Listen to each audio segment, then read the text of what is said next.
नमस्कार दोस्तों, स्वागत है आपका। आज है 2 जनवरी। चलिए अपना करंट अफेयर का सेशन स्टार्ट करते हैं। पहला क्वेश्चन हमने आर्थिकी से लिया हुआ है।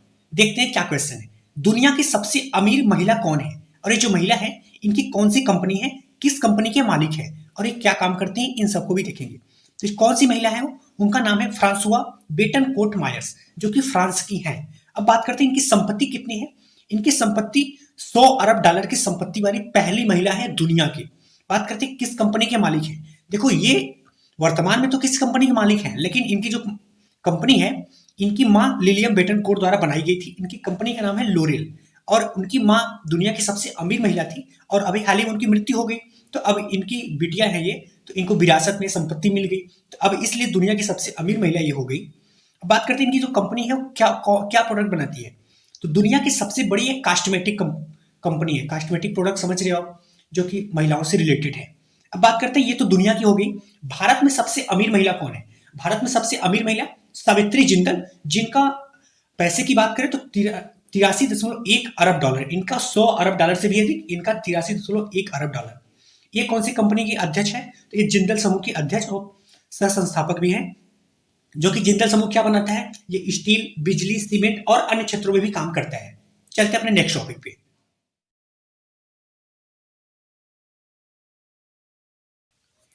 नेक्स्ट टॉपिक हमने विज्ञान एवं प्रौद्योगिकी से लिया हुआ है। देखते हैं कैसे टेक्नोलॉजी संबंधित है और ये थोड़ा समझने वाला क्वेश्चन है। आप थोड़ा सा कंसंट्रेट होकर देखिएगा। पृथ्वी की मेंटल तक जाने के लिए सोच रही जहाज, क्या नाम है उसका और कौन सी जहाज है, कहां तक जाएगी? ये पृथ्वी की मेंटल तक जाएगी। अभी पृथ्वी का मेंटल क्या है, इन सबको देखेंगे। वो जो जहाज है वो किस देश से संबंध रखता है, इन सबको देखेंगे। देखो, जो अपनी पृथ्वी है, जैसे ये आपकी पृथ्वी हो गई, तो पृथ्वी जो सबसे बीच में है वो आपका केंद्र हो गया। केंद्र के ऊपर, केंद्र को छोड़ के इतना ऊपर होता है वो हो रहा है मेंटल, और ऊपर इतना ये क्रस्ट होता है। मतलब ये भाग आपका केंद्र और ये भाग आपका मेंटल और ये भाग आपका क्रस्ट। तो इनको देखो, मैंने इसको बाहर ले लिया है। ये आपका पूरा हो गया एक छोटा सा टुकड़ा। इतना भाग हो गया आपका क्रस्ट और यहां से यहां तक हो गया आपका मेंटल और यहां से यहां तक हो गया आपका कोर। देखो, अभी तक जो कोई भी ड्रिलिंग हुआ है वो ड्रिलिंग यहां से यहां तक तो हो गया है, यहां से यहां तक हो गया है, लेकिन अभी यहां तक ड्रिलिंग नहीं हो पाया। ये सब भी जो खोज हुआ है, ये सभी अनुमान और दूसरे तरीकों से खोजा गया है। तो देखो, जो 0 से 30 किलोमीटर दूरी है वो हो जाता है क्रस्ट, और 30 किलोमीटर से लेके 2971 किलोमीटर तक हो जाता है मेंटल, और ये कोर 2971 से लेके 6371 किलोमीटर जाता है कोर। आगे क्रस्ट को भी दो भागों में डिवाइड कर दिया गया, महासागरीय क्रस्ट, महाद्वीपीय क्रस्ट, और मेंटल को भी दो भागों में, अपर मेंटल, लोअर मेंटल, और कोर को भी दो भागों में, इनर कोर और आउटर कोर। देखो, तो क्या है, जो जहाज ये ड्रिलिंग करेगा, मतलब ड्रिल करेगा नीचे जमीन के अंदर, तो कहां तक करेगा? ये यहां से यहां तक करेगा, ये वाले क्षेत्र को संबंध करेगा। ये जो होता है, देखो, ये महासागरीय महासागरीय है और ये हो जाता है महाद्वीपी। इन दोनों को जो बीच में अलग करता है वो होता है कोरिडोर असंबद्धता। असंबद्धता का मतलब इन दोनों में संबंध रखने की जो अलग स्थितियां हैं, और ये जो स्थिति है ये हो जाता है मोह। कौन सी? मोह असंबद्धता। और ये 30 किलोमीटर से 700 किलोमीटर, मेंटल को दो भागों में डिवाइड किया और जहां से डिवाइड हो रहा है वो हो जाता है रेपटी असंबद्धता। ठीक है, और यहाँ पे जो मेंटल और कोर को जो डिवाइड किया वो हो जाता है गुटेनबर्ग असंबद्धता। तो ये जो जहाज ड्रिल करेगा कहां तक जाएगा? ये मोह असंबद्धता को टच करेगा, मतलब यहां तक टच करके प्रयोग करेगा क्या चीजें हैं और क्या चीजें नहीं है, ये मतलब फिजिकली।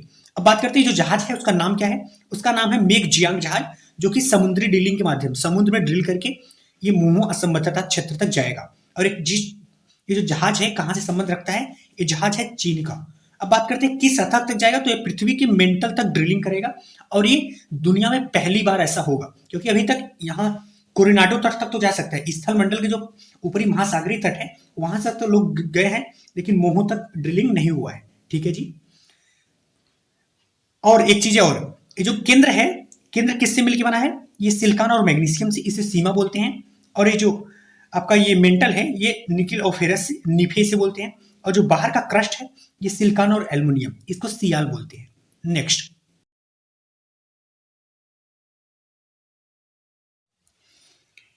टॉपिक हमने राष्ट्रीय विकास से लिया हुआ है। हाल ही में महर्षि वाल्मीकि अंतरराष्ट्रीय हवाई अड्डे का उद्घाटन कहां पे किया गया, और ये क्या और भी कुछ किया गया, सभी को देखेंगे। इसका उद्घाटन किसके द्वारा किया गया इसको भी देखेंगे। तो महर्षि वाल्मीकि अंतरराष्ट्रीय हवाई अड्डा का उद्घाटन कहां पे किया गया? अयोध्या, उत्तर प्रदेश। अयोध्या का पूर्व नाम फैजाबाद था। इसका उद्घाटन किसके द्वारा किया गया? इसका उद्घाटन पीएम नरेंद्र मोदी के द्वारा 31 दिसंबर को किया गया। अच्छा, ये जो हवाई अड्डा है इसको बनाया कौन है? इसको केंद्र सरकार ने बनाया है। इसमें लागत 2900 करोड़ रुपए आया है और टोटल क्षेत्रफल 1300 एकड़ क्षेत्रफल है। ठीक है जी।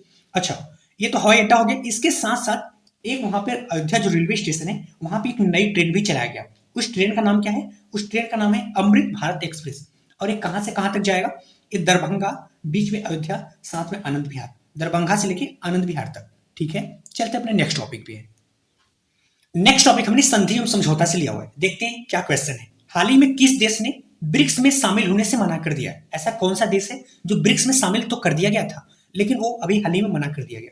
देखो, जो ब्रिक्स है ये 4 देश मिलकर, इसका नाम शुरुआत से ब्रिक था। बी से ब्राजील, आर से रशिया, आई से इंडिया, सी से चाइना। 4 देश मिलकर एक समूह बनाए थे और जो कि 2010 में इसमें साउथ अफ्रीका भी जुड़ गया तो इसका नाम हो गया ब्रिक्स। और ये साउथ अफ्रीका, तो अभी ये क्या है? तो ये विकासशील देशों का समूह था जिनकी अर्थव्यवस्था बहुत तेजी से बढ़ रही है। इनको पूरे विश्व के व्यापार में और निवेश में कैसे बढ़ाया जा सके, इसलिए इस संगठन को बनाया गया था। तो बात करते हैं अभी हाल ही में इसका बैठक हुआ। हाल ही में कहाँ बैठक हुआ? 15वें नंबर का बैठक साउथ अफ्रीका में किया गया और उसी दौरान इसमें 6 नए मेंबर को जोड़ा गया। 5 पहले थे, 6 और जोड़ दिया गया, लेकिन इनको बोला गया कि 1 जनवरी 2024 में इसको लागू कर दिया जाएगा। वो 6 मेंबर कौन कौन है? वो मेंबर है मिस्र, अर्जेंटीना, यूएई संयुक्त अरब अमीरात, सऊदी अरब, इथोपिया और ईरान। इन सभी को जोड़ा गया जो कि 1 जनवरी 2024 से लागू होने वाला था। तो अभी कल ही इसको लागू होने वाला था, लेकिन अर्जेंटीना जो है वो वहां के नए राष्ट्रपति जेवियर माइलिन बने, जो कि अर्जेंटीना को ब्रिक्स से मना कर दिया कि हम उसमें शामिल नहीं होंगे। इनका कहना है कि जो रूस की नीति है उससे हम प्रभावित नहीं है, इसकी वजह से मैं इससे निकलने की घोषणा करता हूं। ठीक है, चलते अपने नेक्स्ट टॉपिक पे।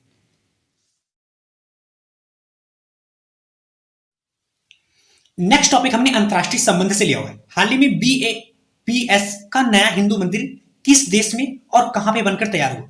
और ये जो बीएपीएस है क्या है? देखो, ये जो बीएपीएस है ये एक संस्था है। इसी के द्वारा पूरे दुनिया में और इंडिया में बहुत सारे जगहों पे मंदिर का निर्माण किया जाता है और उसका देखरेख और भी बहुत सारे काम किया जाता है। इसका नाम क्या है? बीएपीएस स्वामी नारायण संस्था है। तो देखो, इसके द्वारा अभी हाल ही में यूएई अबू धाबी में एक मंदिर बनाया गया जिसका नाम रखा गया बीएपीएस हिंदू मंदिर। इसका उद्घाटन आने वाले समय में 14 फरवरी 2024 को पीएम नरेंद्र मोदी द्वारा किया जाएगा। इसकी विशेषता क्या है? पहली बात तो जो मंदिर है ये रेत में बनाया गया, क्योंकि आपको मालूम है कि यूएई में रेत अधिकतर है, दुबई में, है ना। और ये 20,000 वर्ग मीटर क्षेत्र में फैला हुआ है। साथ में ये हिंदू वास्तुकला के आधार पर बनाया गया है। और ये जो बीएपीएस संस्था है इसके द्वारा और अलग अलग देशों में भी और अपने देश के राज्य में भी नया मंदिर बनाया गया। जैसे यूएसए में जो दुनिया की दूसरी नंबर की सबसे बड़ी मंदिर है न्यू जर्सी में हिंदू मंदिर, उसको भी इसी के द्वारा बनाया गया है। गुजरात में अक्षरधाम मंदिर है, उसको भी यही इसी के द्वारा बनाया गया है। और ये जो मंदिर बनाया गया इसमें मूर्ति किसका है? भगवान विष्णु, भगवान शिव और माता लक्ष्मी की। ठीक है, चलते अपने नेक्स्ट टॉपिक पे। नेक्स्ट टॉपिक हमने पर्यटन से लिया हुआ है। देश का पहला पनडुब्बी पर्यटन कहां पे प्रारंभ किया गया और ये पनडुब्बी पर्यटन क्या है, इसकी शुरुआत क्यों किया गया? देखो, इसकी शुरुआत द्वारका गुजरात में भगवान कृष्ण नगरी में किया गया। अब बात करते हैं ये क्यों किया गया। देखो, द्वारका में एक मान्यता है कि पानी के अंदर भगवान श्री कृष्ण की नगरी है, तो उसी को देखने के लिए लोग पानी के अंदर जाना चाहते हैं। तो इसीलिए हाल ही में इसको गुजरात गवर्नमेंट और मझगांव डाक लिमिटेड के द्वारा पर्यटन पनडुब्बी की शुरुआत किया गया। ये क्या करेगा, मतलब ये क्या है? तो ये पनडुब्बी के माध्यम से पानी की सतह के 100 मीटर नीचे तक गोता लगाया जा सकता है। जहां पे क्यों इसको लगाया? एक तो भगवान कृष्ण, एक तो मान्यता है कि श्री कृष्ण की नगरी है पानी के नीचे, इसको दिखाने के लिए, साथ ही में समुद्री जीवन एवं प्राकृतिक सौंदर्य को दिखाने के लिए। ओवरऑल आप ये कह सकते हो कि पर्यटन को बढ़ावा देने के लिए इसको शुरुआत किया गया। इसकी विशेषता क्या है?